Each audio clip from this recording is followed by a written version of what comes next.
one. Good morning, everybody. This is Grant Sparks, and today we're covering how to get your message in the hearts and minds of other people. We're covering today how to actually harness your message. Let me make sure my audio is present. There we go. Make sure your message is in the hearts and minds of other people. You see, the last few weeks, we've been covering what I call the light framework of leadership. And this is the framework of leadership. What's going on with my microphone? There we go.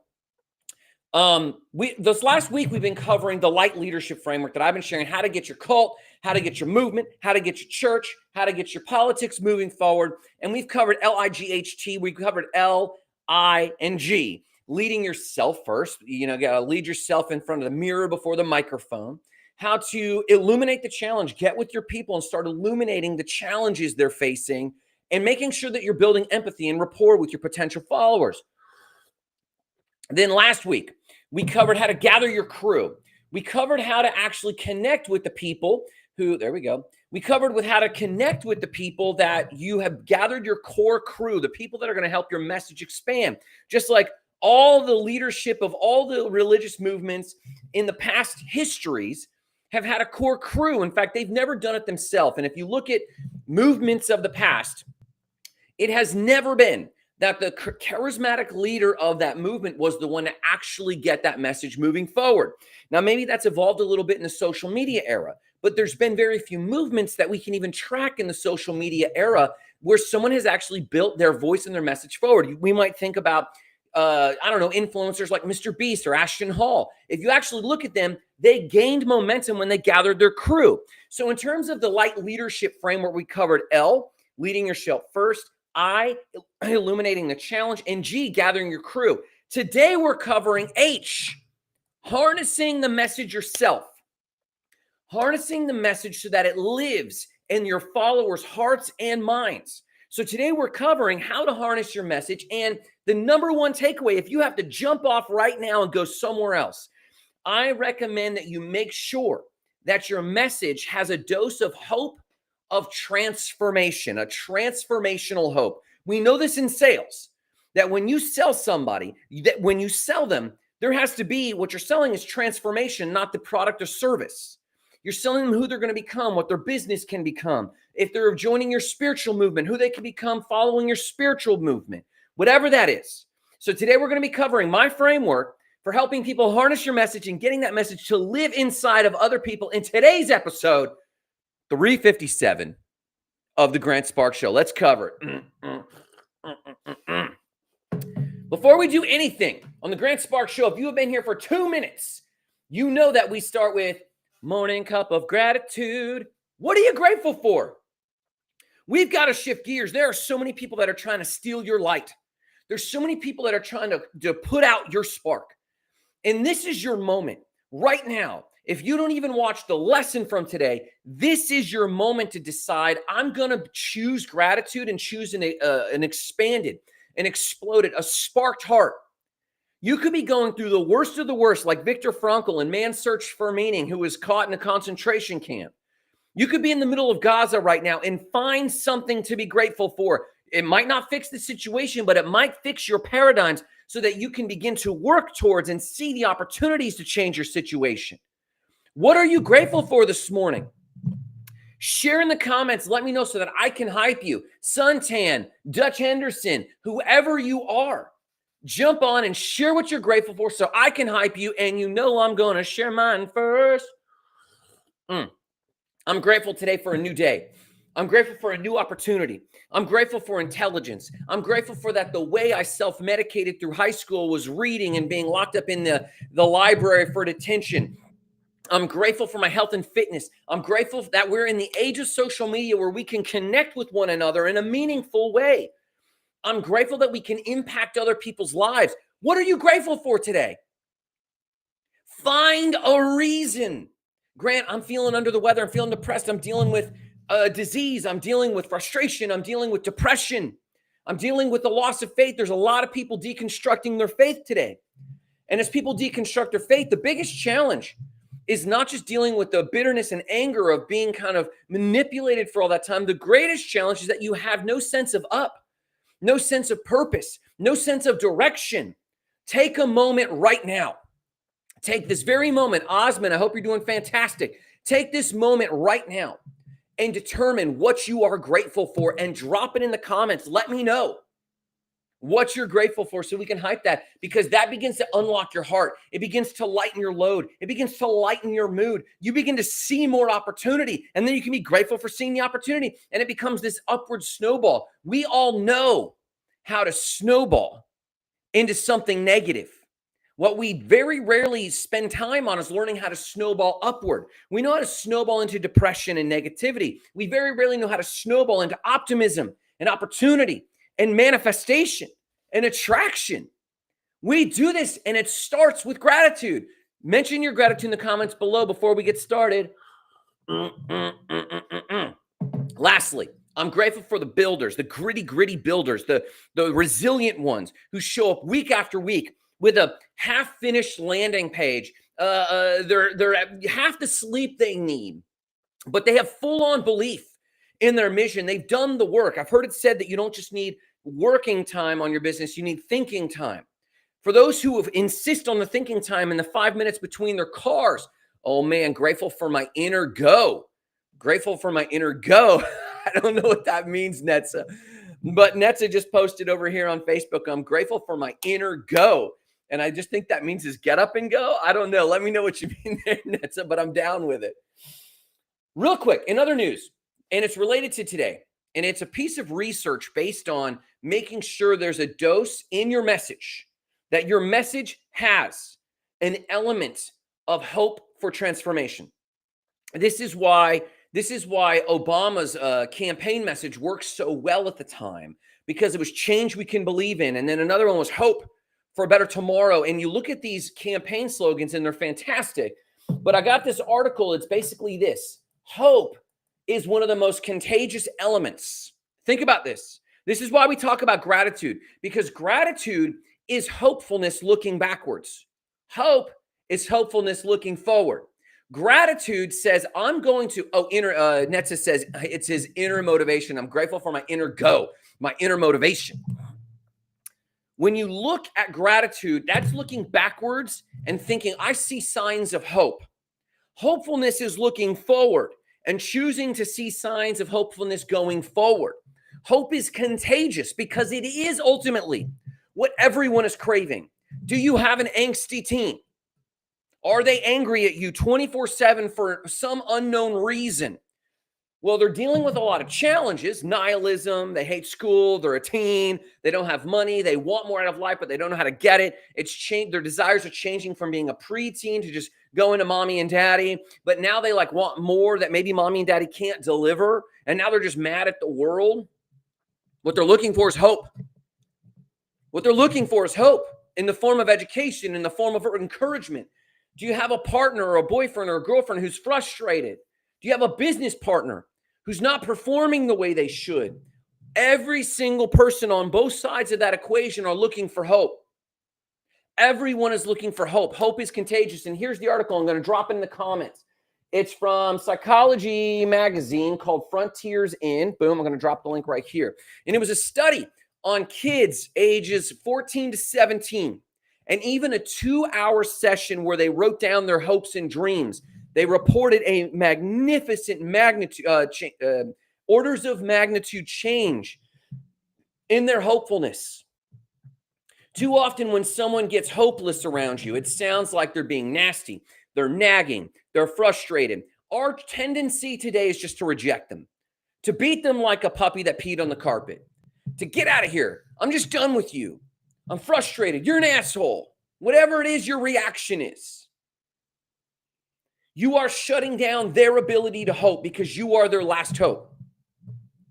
But even in an hour, 2-hour workshop, one time in teens ages 14 to 17, they reported a massive improvement in hopefulness about tomorrow.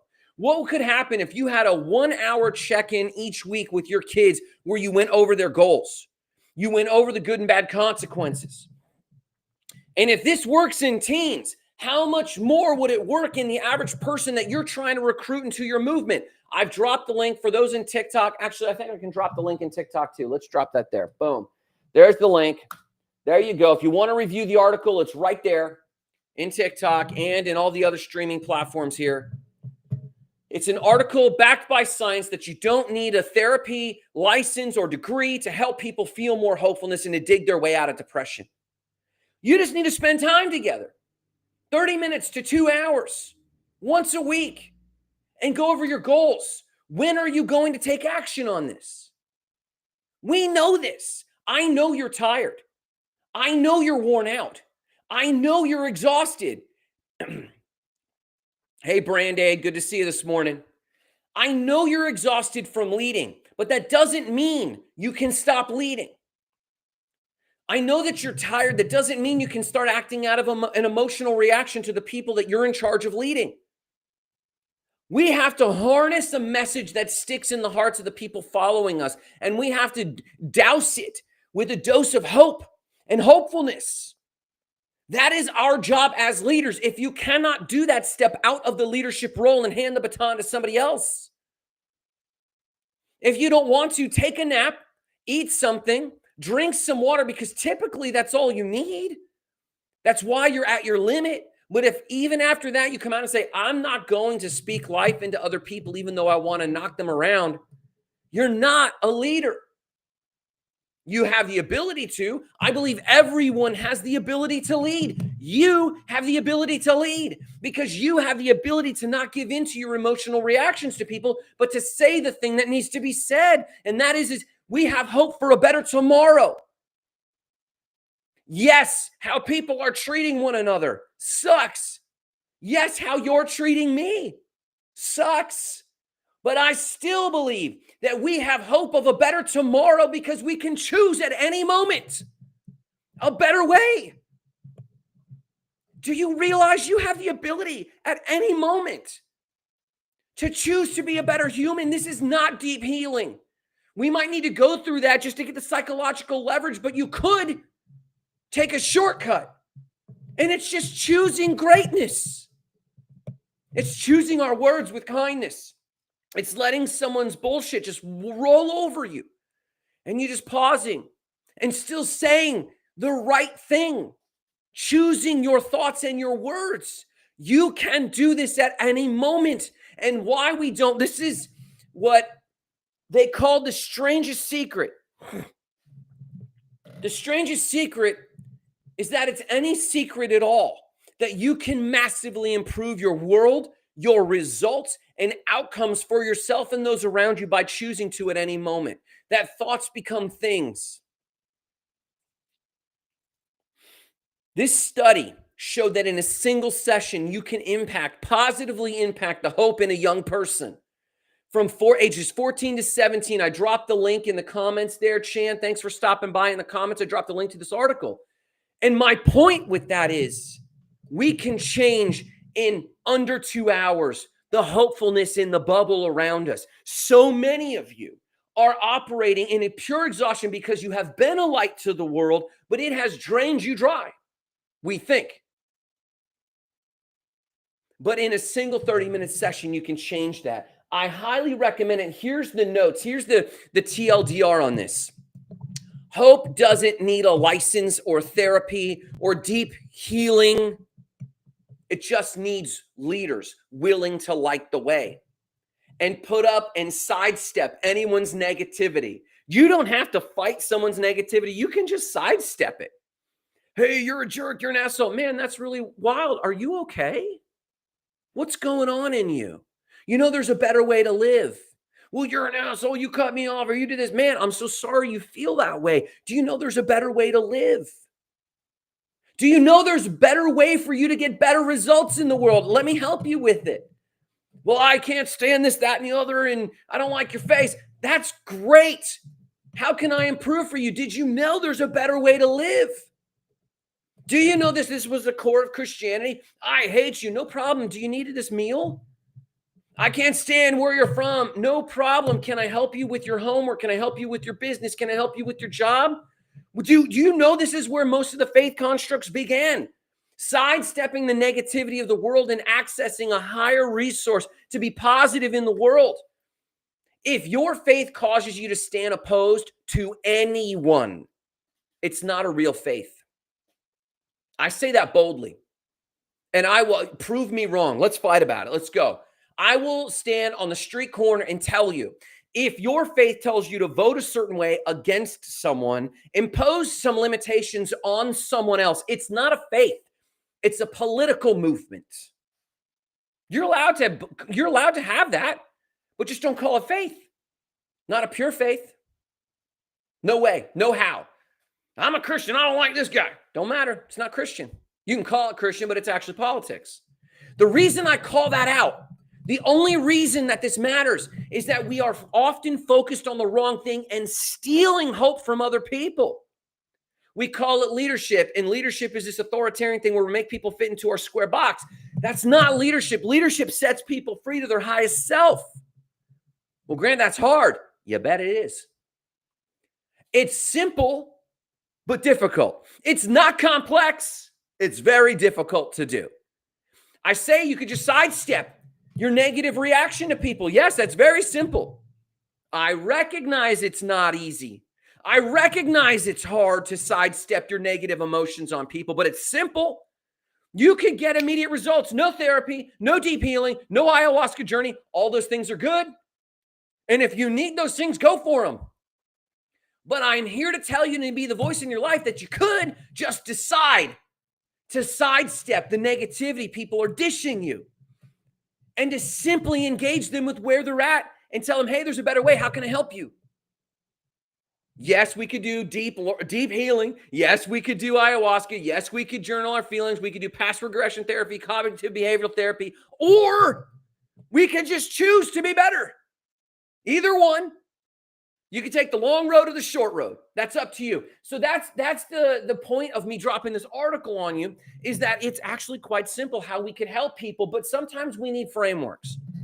And let's talk about that today. The framework of how to get your message imbued into other people and that message be dosed with hope so that we can positively affect them and it turn into an infectious movement. Let's talk about it. So you've rallied the troops. You've illuminated the challenges. You've led yourself first. You've gotten fired up about your thing and about the solutions you think the world needs. You've gathered your crew, LIGHT. We've already covered LIG and the LIGHT framework. Today we're covering H. You've posted the mission statement.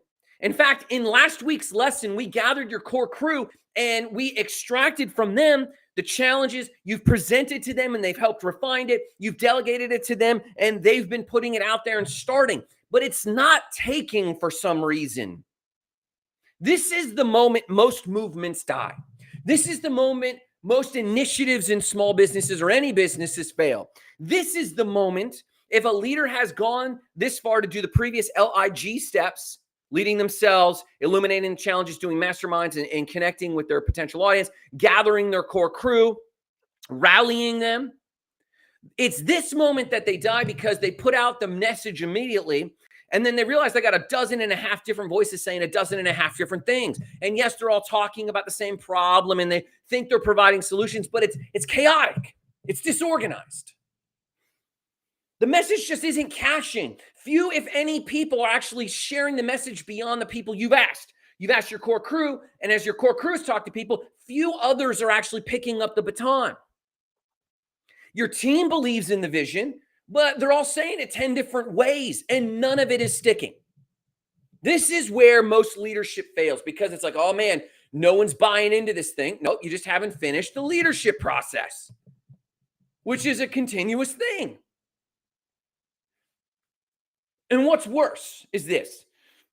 There's an additional external challenge that's beyond your leadership that you need to be aware of. Out there, the message is every individual needs a personal brand. Everyone needs a personal brand. Even introverts who are detail-oriented, not even trying to build a business or a side hustle, they're still trying to articulate their own voice on LinkedIn or Instagram. Everyone's got their own voice. The number one challenge we have when we meet for community coffee every week and when we meet with our creator clients and our business clients is they always ask this question. I don't post because I'm not sure if I should post personal or business stuff on the same channel. Do I do this multiple channels? They're already confused about the message. And then you come along and they're resonating.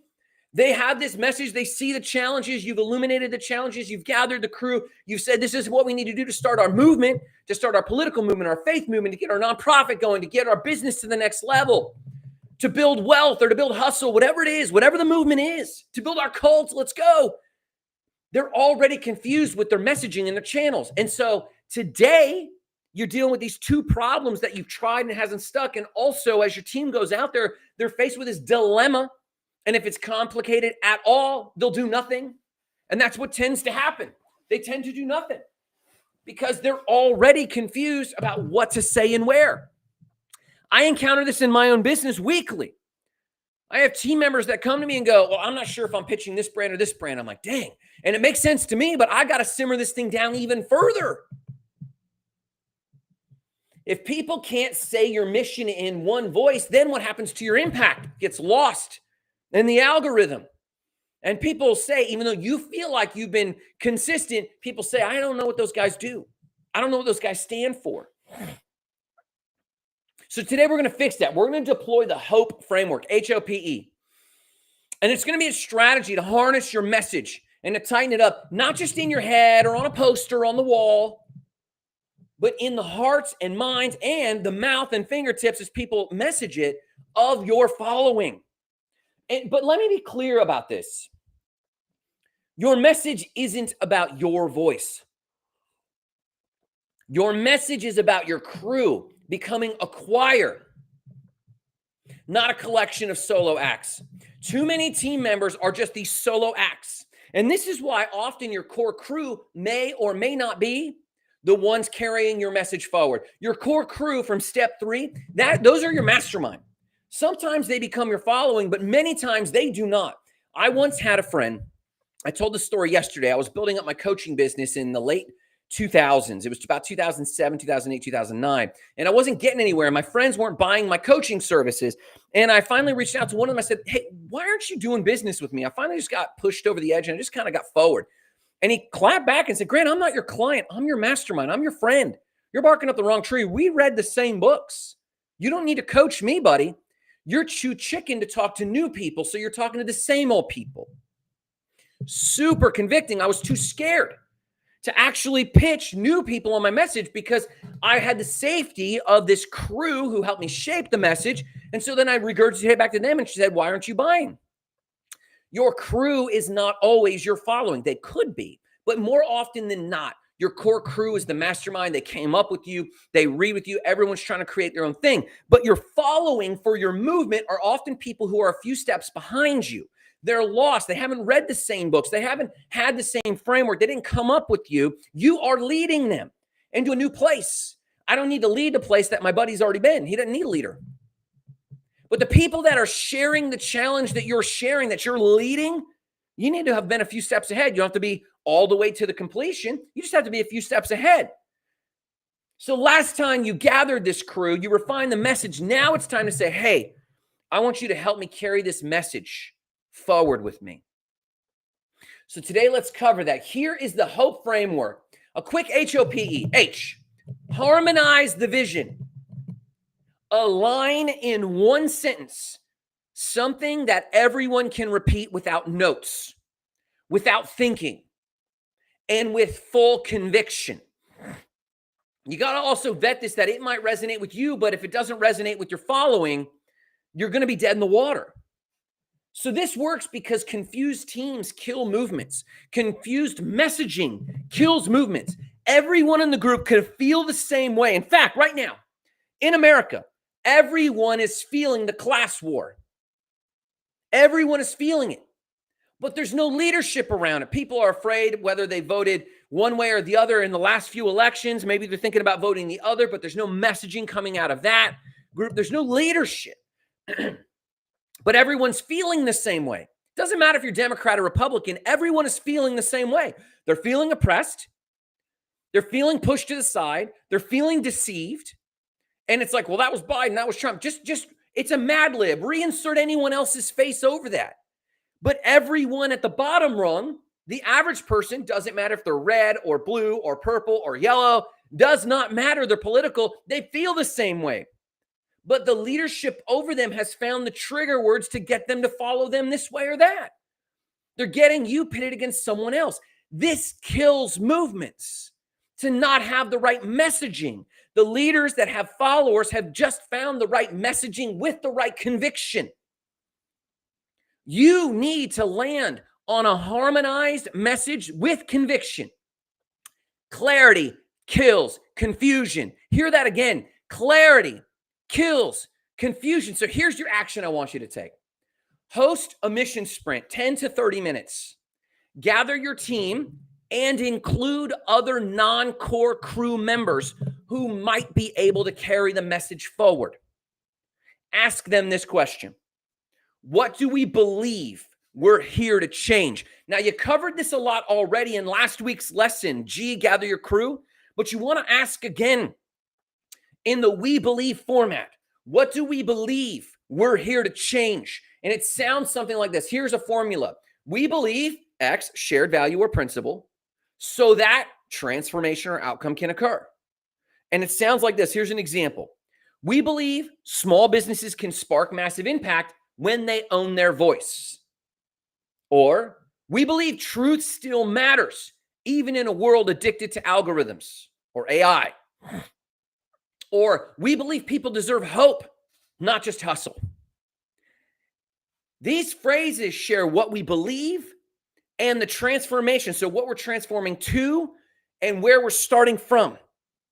We believe truth still matters, even in a world addicting to algorithms. That is embedded with empathy. People know what it's like to be addicted to their phones and to also feel a little bit of hopelessness, but we believe truth still matters. People are craving truth.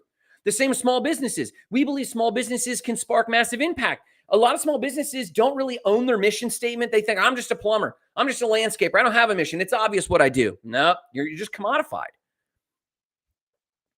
People deserve hope, not just hustle. Everyone knows what it's like to double hustle. I don't know anyone who does not have at least a second job, if not side hustles. I don't know a single person. I'm even thinking of the wealthy people I have. They're working multiple streams of income, so they're doing it in a more mature, advanced way that's financed. But everyone I know, from the wealthy to the normal, to the poor, they have at least two jobs, if not a job, then a side hustle to get by. We believe people deserve hope, not just hustle. So everyone empathizes with the hustle part and they're craving the hope part. And then this is how you simmer it down further. If we believe small businesses can spark massive impact when they own their own voice, that simmers down to spark massive impact. That can go on a poster. Here's another one. We believe people deserve hope, not just hustle. That boils down to people deserve hope. That goes on a campaign poster. That goes on a t-shirt for a movement. Here's one. We believe truth still matters, even in a world addicted to algorithms. That simmers down to truth still matters. In a world of alternative facts and subjective BS coming out of every media channel you could imagine. Truth still matters. That could be on a shirt. That could be on a poster. H, harmonize the voice of your people. Take 10 to 30 minutes with your core group plus a few others. Come up with a we believe statement so that they know the full thing. We believe small businesses can spark massive impact when they own their voice. And then simmer that down. Spark massive impact. All the marketing, all the ads, all the creative, all the content, it could rally around this and fill in the gaps. That's too simple. No, it's not. The thing, first and foremost, the message has to resonate in people's hearts. Spark massive impact. Truth still matters. People deserve hope. That phrase has got to live. What does Grant stand for? Man, he believes people have to deserve hope. He believes that we should spark massive impact. He believes that truth still matters.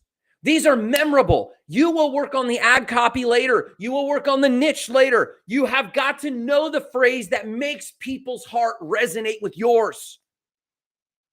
It's nearly primitive. Carl Jung had a thing called impression images. And he said that there are some impression images that people are born with before they're taught anything. And the example was a duckling that had just hatched out of an egg and has not been taught anything but the shadow of a hawk flying over, which is a predator to the duckling. It immediately crawled under its mom. It knew it was an impression image. It knew what this image meant to it. And it had never been attacked by a hawk. Carl Jung said humans have similar images in them. And these are the things in marketing that resonate: sex, status, stability, impact, and meaning. These are things that are intrinsic in every human. And your message needs to be harmonized in your group. And it needs to resonate with one of these core images: massive impact, truth. Humans have an innate sense of justice. Whether they manipulate that justice or fight for it, they look for truth in order to establish justice. This is why people bicker. You said, no, you said. And all they're doing from an immature state is trying to establish truth and justice.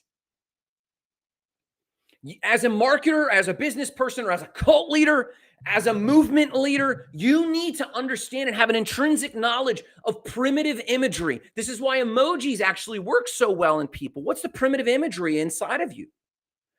To harmonize your message, you must have a 30-minute session with your people, come up with a we believe statement and a transformation inside of it, a hope of transformation. We believe small businesses can spark massive impact. We believe truth still matters. We believe people deserve hope. And then simmer it down to its tiniest phrase. And when everyone in the room goes, oh man, that's good, that's when you're on to something. Grab it. H, harmonize your voices. O, H-O-P-E, O, orchestrate the message path. Now, this is quite pragmatic. This is very simple. Quite often, you'll have 10 people in the room and 10 different voices will do 10 different things. I present for your consideration, your message needs movement. Give it action immediately. While you're in that meeting, map where it's going to be said, map where it's going to be seen, like write it out. Open up a Google document and write down where we're going to distribute this thing and who is going to distribute it there. Then get people owning the mic in each of their spaces. You got 10 people in the room. You have at least 10 channels. If each of those 10 people in the room who were in that session to harmonize the vision and voice, if they're all in that room and you ask each one of them, what's your main platform? Someone will say Instagram. Someone will say my email list. Someone will say my client base when I meet them for therapy. Someone will say my client base when I mow their lawn. Whatever it is, what is your main channel, your main audience? Write their name down next to it. Why this works? Most teams drown their message in all sorts of noise. You're building a symphony. And obviously the movement itself needs its own socials, needs its own channels, but the channels will be new and fresh. You need to borrow this crew. Now, some of your core crew might not want this because they're your peers. They have their own message that you've helped them with, that they've worked on. But this group that's meeting now, this is kind of like Jesus's disciples. Jesus had the 12 disciples, but he had the 3 or 4 closest to him. Your core crew are those 3 or 4 closest to you, but this group is like the discipleship 12, where basically whoever's around for this meeting, they're basically committing to promoting the message. So they just helped you brainstorm it. Now we're going to start posting it out there and organizing it. So here's your action. Build a simple way to track things. I suggest a Google document, but you could pick a Slack channel, a WhatsApp chat channel, whatever it is, and put in what the message right at the top. We believe whatever the thing is and whatever the transformation is. And then under that, the simmered down statement, it goes right in the chat. It goes right at the top of the Google Doc. Then underneath that, itemize the channels where it's being distributed and whose name is associated to it. And then schedule a call, one a week, late in the week, Friday afternoon, Friday evening, Saturday morning, something like that. Schedule a 10-minute call to hear how people are responding to the message. Hey, this week I posted 10 times this message that we can spark massive impact. Great. How did it go? Well, I got some engagement, not a lot. What were people saying? They liked the word spark, but they didn't like the word massive or impact or something like that. Interesting.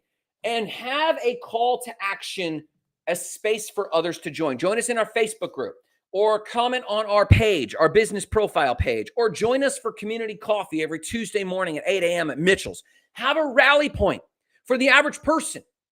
Have a place that they can gather and give their feedback and feel like they're involved. So when you have the person in the group who's a lawnmower and that person posts in their comment or in their post, even on their own page, there should be a call to action.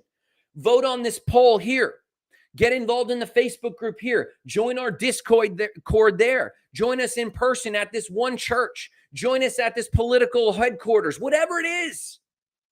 Have a call to action and make sure they are all in alignment on the same call to action. Download this free thing. Here's the URL. A lead magnet would serve everyone very well because it would do a lot of the messaging for everyone in this movement. A lead magnet would be fantastic. So, organize the message path for your people. Jesus did this. Go 2 by 2, take nothing with you, and go out into Judea, Jerusalem, Judea, and Samaria, and spread the message as a team. He showed them the way, and he did the same thing. He went out himself. H, harmonize the vision and voice. O, organize the message pathways. P, put it in people. Culture doesn't live on posters.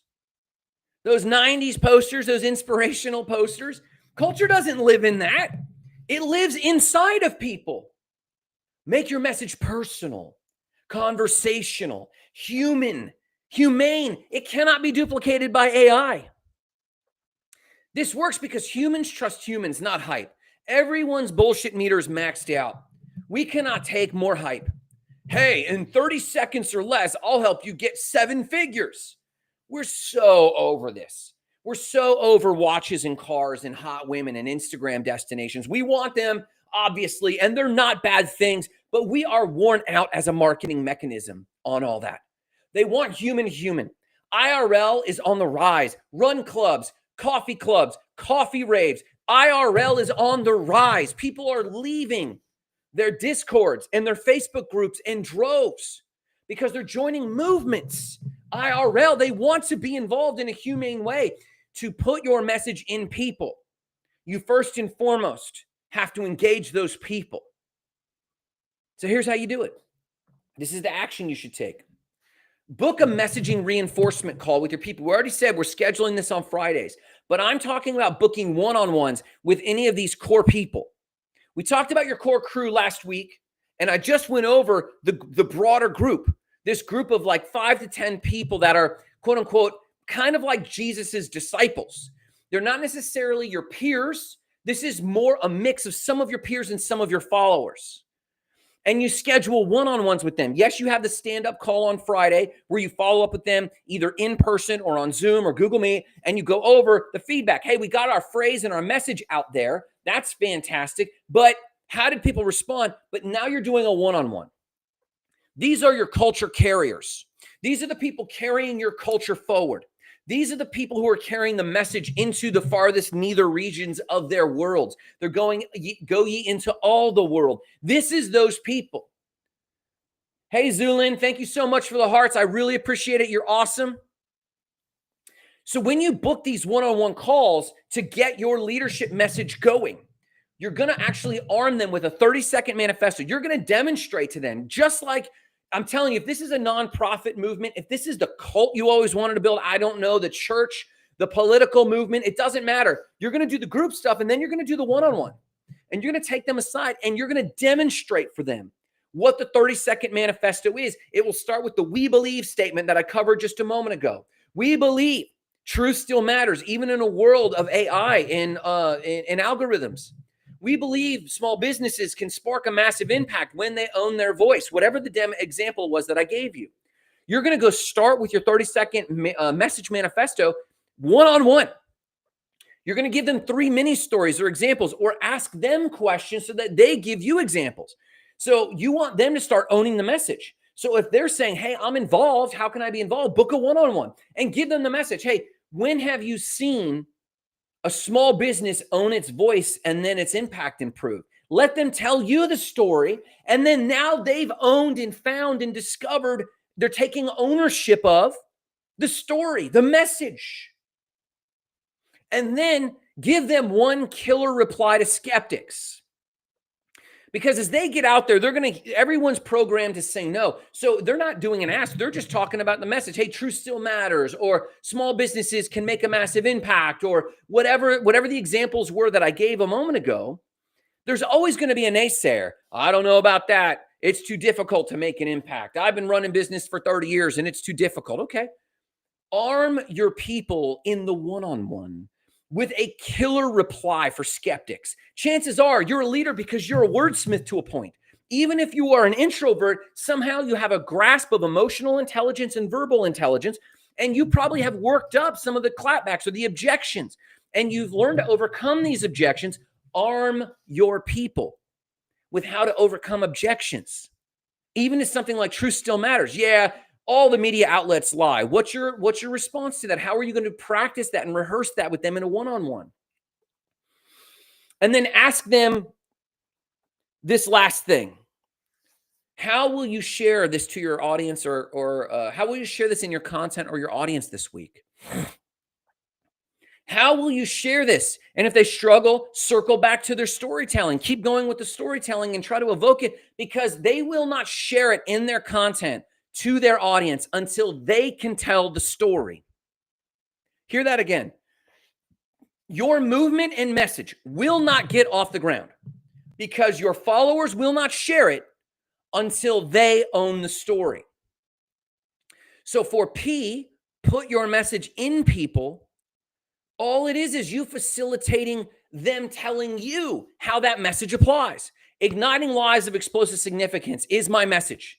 Grant, what do you stand for? Igniting lives of explosive significance. What are you helping people with? Grant, I thought you did websites. I thought you did public speaking. I thought you wrote books. I thought you painted. I'm igniting lives of explosive significance. I have a variety of ways I do that. And then I start asking questions. How are you doing? I turn it on them so that their answer, and I don't make statements, I ask questions. And it draws it out of them. This is how you can lead. You say the message, and then you say, how do you see this appearing in your own life? How can you share this in your content? I'm not sure. Well, tell me a time when. And ask them a question that extracts the message from their own storytelling. This is how you begin activating the people around you. And it can't be forced and it can't be rushed. You got to slow it down. You got to slow it down. And you got to say, hey, Netza. Hey, Nicole. Hey, Amber. When have you seen a business begin to own its own voice and then it helped them make a deeper impact? Have you ever seen that before? Have you ever seen anyone, whatever the mission is, and get them to begin telling that story? Have you ever, Stacy, John, Jane, have you ever owned your voice? Have you ever begun to focus on truth still mattering? Have you, whatever the mission is, pick one and let them tell that story. And then you can ask them how it can appear in their content or in front of their audience, and they will have a better idea of the content to create. Lead them. E, H, harmonize the vision and voice. O, organize the message pathways. P, put that message in people by drawing it out from within them, right? The paradox is you don't actually put the message in anyone, you withdraw it from them. Lastly, E, echo and evolve. Evolve the message. You don't set a message and forget it. You listen to how it lands and iterate, not dramatically. You're crafting the iteration. Yes, you spent time with your core crew last week's thing. Then you spent time in a broader crew this week. But even still, Jesus's message evolved. People don't see this in scripture often. This is a challenging theology. Go read the Gospels again. From the beginning of Jesus's message to the end, it changed. And he synthesized his message down. Same happened with Buddha. Same happened with Muhammad. Same happened with all of the leaders because they realized they put their message out there and it had to evolve to land. They were getting better as leaders as they went. Jesus had a ton to say about hellfire and brimstone. Woe to you, Tyre. Woe to you, Sidon. It is worse for you than Sodom and Gomorrah. There's a long message about following rules and following laws, and I am the way, and no jot or tittle will change, and da-da-da-da-da. And at the end, his disciples asked him, and they said, what is the greatest commandment? And he said, He simmered it down. Everyone knows what I'm about to say. He simmered it down to love the Lord your God with all your heart, your soul, your strength, your mind, and love your neighbor as you do yourself. Everything else falls under these. And they asked him again, what is the greatest and what must I do? Love the Lord your God with all your heart, your soul, your strength. All falls under this. Love the Lord your God. He kept simmering it down. His message changed from hellfire and brimstone to loving others. Read it. Challenge me in it. He evolved. And if he can evolve his message, so can you. You don't set a message and forget it. You share it with as many people as you can, and you craft and craft and craft until it carries the same weight of what you're actually trying to do inside of other people's hearts, but it resonates with them. This is all, forgive me, we watched Donald Trump real time do this over 2 campaigns. He just kept spitting stuff out there until he got the people to do what he wanted them to do. And then he rode that. He said a lot of things and he didn't really care about the value of them until people responded. And then he leveraged that. Any good orator, any good speaker, any good salesperson, whether they have a good motivation or not, does this very thing. They put the message out there and then they allow it to iterate. Why? Because message plus feedback plus consistency equals movements that last.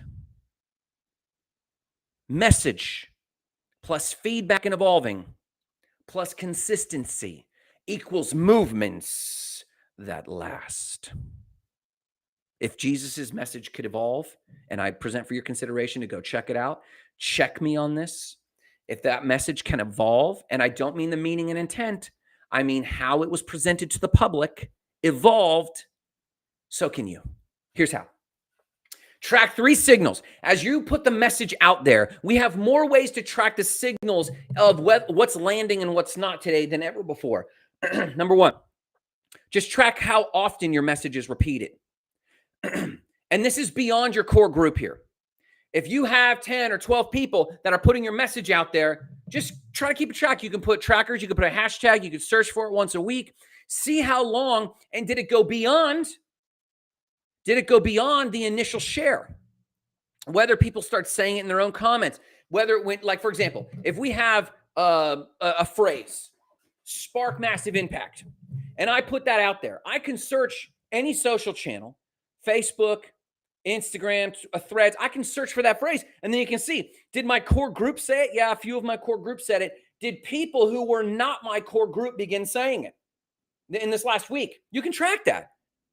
You can see if it's landing with people. You can see the engagements, the comments, or the lack of engagements and comments. You can see what questions or what trends come out of that. You can see how people are skeptic about it or clap back to it or object to it, and you can work on the message. And then every Friday on your Friday call with your team, take that moment to hear the feedback and shape it with them. How did it feel saying that? Man, it felt a little off. Okay, why did it feel a little off? What did you learn? And then go into your leadership mode and frame it. Your job as a leader is to take these feedbacks and then frame them and shape them and help the team work on a message that works. HOPE. Harness the vision or voice, or harmonize the vision or voice. O, orchestrate the message path. P, put it in people by drawing the message out of people. E, evolve the message. Set your appointments, set your group appointments, set your one-on-ones. Work this message because this is the moment. You spent time in the cave for months knowing that you're called to lead and you didn't lead. And now you're stepping out. You did the hard work of leading yourself first. We covered this 3 weeks ago, working on yourself. Then you actually started meeting with people after you worked on yourself, and you started meeting people and illuminated the challenge. What challenge are you facing? This is what I'm seeing. Are you seeing the same thing? And you got this consensus brewing. Maybe something can happen to be fixed this thing. Maybe Grant, maybe you can lead us in this thing.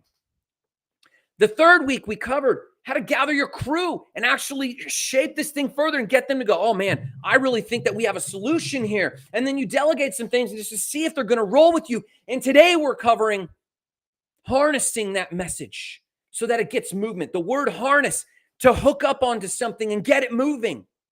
If you do these things, I guarantee you will see traction in your movement. And you just got to keep the fire. You got to keep the vision. You got to keep the problem and its solution in front of people. That's your job as a leader as we get through the pragmatics, which are quite boring. In order for it to gain momentum, do this today. Schedule your the very next first step. This is the one thing you have to do. Schedule a 10 to 30 minute meeting to shape your we believe statement. Go back and watch that part of the video. Go back and watch how to shape the we believe statement. Do that one thing this week, and you will prove whether or not you actually give a crap about this message, because you have to work through this thing. And at the same time, keep the motivation alive. Keep the energy alive. Watch your vocal inflection. Watch your energy raise or not. And then you'll realize how resonant this really is in your people. Do we believe we can make this change? Do we believe we can get our business to go to the next level? Do we believe we can start our movement? Do we believe we can start our church? Do we believe we can take our nonprofit to the next level? Do we actually believe this is rubber meets the road? And you'll see this when you say post it on your Facebook. Post it on your Twitter. Post it on your LinkedIn. Post it on your Instagram. You'll find out pretty quick. This is where leadership really starts, because most of your people will not want to do that. That's okay. You're going to realize maybe they're not as passionate about this as I am. That's true. It's your movement. It's your job to lead that, or to let people make a choice whether or not they want to be involved. This is the moment that they make that choice. Hey, you guys have helped me build this thing. Who's ready to post this in your email list? On the next stage you're on. Post it on the side of your truck at work. Whatever it is. We see this with the Jesus fish all the time. We see this with any faith. The coexist bumper sticker. Will you put this on your car? Do they believe in it? This is that moment. And leadership is so afraid of rejection usually that they don't even take it to this step. But I challenge you today. Be bold. Your vision deserves your courage. Your vision deserves your courage to make the ask. Book the next 10 to 30 minute meeting with your people, 5 to 10 people. Grant, I don't have 5 to 10 people. Then you probably need to go back to the other LIG steps and make sure those steps are complete. You should have 10 to 12 people that you could call or invite to help shape this message. And then at the end of that meeting, who's ready to post this on your socials? And if they're not, open up the forum, open up the table. This is what we did in the G step. Open up the table and ask them, why not? And if they say, I still have my own thing, then either they're not your core crew, or they don't believe in it, or it's not a real problem that anyone really feels it needs to be solved. Man, that's disheartening. You just haven't landed on the tribe yet. Go back. But this is the rubber meets the road. And if you do this, it will save you so much time, because if you shame or cajole or make these people follow you, you're going to have problems. It's going to be pulling people uphill. It's going to be an uphill battle. So having this week's meeting will save you a ton of future time. You will know right away if this is worthy of following or not. Do this. You will save yourself time. And if it does work, you'll begin your movement today. But no matter what you do, I want you to remember the mission. What is it? Say it with me. Igniting lives of explicit significance, starting with your own. Have a great day.